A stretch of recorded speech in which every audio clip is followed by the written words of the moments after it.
Welcome back to the series in which we take a look at the upcoming decks from Temporal Forces onwards. The idea of this series is to show you decks heading into EUIC, so you've got time to build them yourselves, maybe proxy them, maybe test them out. Obviously that's going to be the first tournament it's played in, so it is going to be very exciting to see what people come up with. Obviously you can look at lists in Japan, see what's doing well, which is what we've done. We've then built our decks, play tested, changed some cards around. If you do want to see those matches, they will be uploaded to the channel. They're probably being uploaded around these. So make sure you're subscribed if you want to see those ones.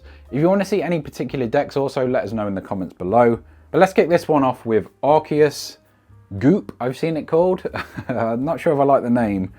Let's start things off with a 2-2 of Bibarel.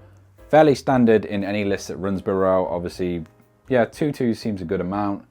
If you can get 2 in play, it's a lot of draw support. You normally see it paired with Arceus, so that's not too uncommon.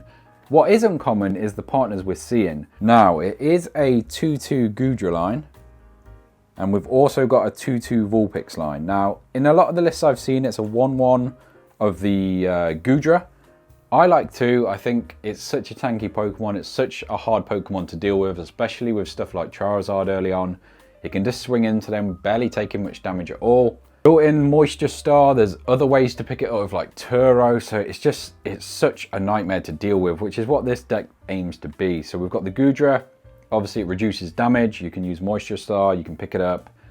You've got the Vulpix, which can't be damaged by ability Pokemon. Now Path to the Peak is gone, there's no way to get rid of their abilities, so if they've got a ton of Pokemon in play, looking at the format, stuff like Goldengo is always going to have an ability, there's Palkia VStar, there's other Arceus decks, there's Giratina. I'm just thinking, the Future Box stuff has all got abilities. Chien-Pao's got an ability. Most, if not all, Pokemon are going to have abilities. So that's a massive bonus for this deck. But the other thing, other than Path Leaving, other than all of the attackers in the format having abilities, the big thing is Escape Rope's gone, so it's not an easy item card to switch the Pokemon. Obviously, if they're behind, they can counter catch it, but most decks run 1, maybe 2 of them. Some decks don't even run them. So, I don't know. I think we might see an increase if this deck becomes popular, because you don't ever want to attack into the active. But obviously, with Turo and Sharon's Care and other stuff, you can just pick up all your Pokemon and leave one of these in the active, whichever is harder for your opponent to deal with. So I do think stuff that can shred. I think the new Koraidon has that ability in the ancient Pokemon. So we might see some fire energy splashed into that deck, maybe with like a Zard, to help deal with this stuff, because it can be a nightmare. Other than that, we've got the fairly standard 4-3 of the Arceus. Trying to find some space here for all these Pokemon. A ton of Pokemon in this deck. I've tried to keep the numbers to a minimum. I did have Squovit in here to get the most benefit of the Bibarel. Obviously, I am running some Ionos and Judges, so Squovit does mean we can C4 with Judge. Squovit, C5, and then draw up to see 4 more cards. So you see 9 off a Judge. I really would like to put the Squovit back in here, but I don't know what to drop. You could drop the Goodra like some other decks have.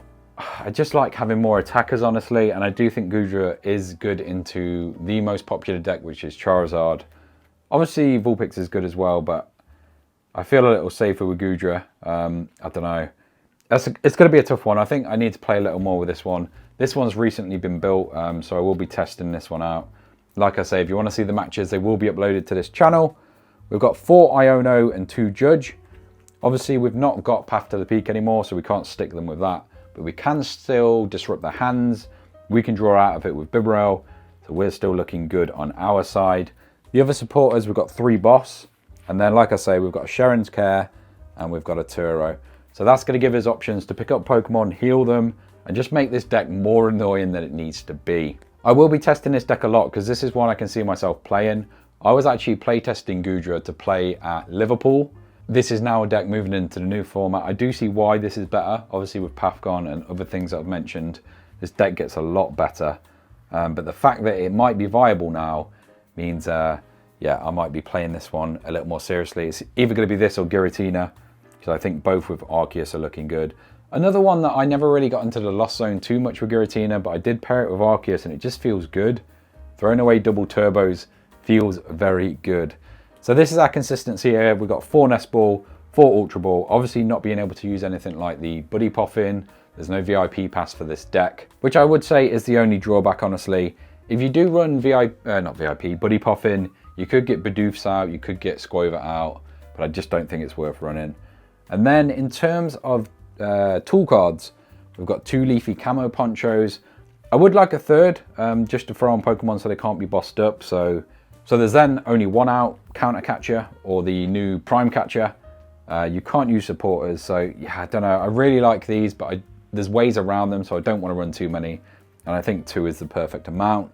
We've got 1 Super Rod, which means we can get some stuff back depending on what we need. We can reuse some of our attackers. 2 switch cards, obviously running the Bibarel, it can get trapped in the active. We've got other stuff that might get trapped, so it's always good to have some ways to get out of that.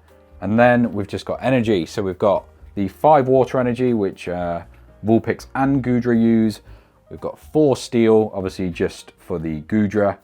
We've got 2 mist energy, that stops us from being knocked out by stuff like Roaring Moon or Giratina, so you can't just hit us in 1 hit and knock us out. You have to work for it. We've got the camo, so you can't boss around us. You need that Counter Catcher or Prime Catcher, or you're having a pretty rough day into this deck. Obviously there's stuff that can get around it, but most of the stuff in the format is really going to struggle. And then obviously it's an Arceus deck, so we've got the 4 double turbo. I am very excited about this list. Like I mentioned, I think it's good into a lot of decks. Just having big bulky Pokemon like Arceus, like Goodra, not necessarily Vulpix, but even Vulpix is just out of range of stuff like Miraidon and other things that try to attack quickly. Obviously, Roaring Moon a lot of the time doesn't want to use its gouging attack, so it can use Calamity Storm, but all of these Pokemon evolved are going to be out of reach of that. Obviously, with the Mist Energy, the gouging doesn't even become an option, so I think the fact that we can Leafy Camo stuff on the bench so we can't be bossed around, the fact that we've got Mist Energy, there's no path, there's no escape rope. That's why this deck works. There's so many things in this format that are working to help this deck. So I think it might be the perfect time to try it. I am going to try it with some other techs in. So maybe I'd go down to a 1-1 of the Goodra or the Vulpix and then tech in some other things. Obviously Arceus means you can make anything work. So I think you can get really creative with these decks, which is my favorite part of the Pokemon TCG. It's deck building, which is why I'm doing this series. Like I say, if you want to see this in action though, we will be playing it on the channel. It might even be up at this point, so go have a look, go subscribe, leave a like, let me know which decks you're going to be playing in the upcoming format. Let me know any decks you want to see on the channel. If you've made it to this point in the video, thank you so much for watching, and I will catch you in the next one.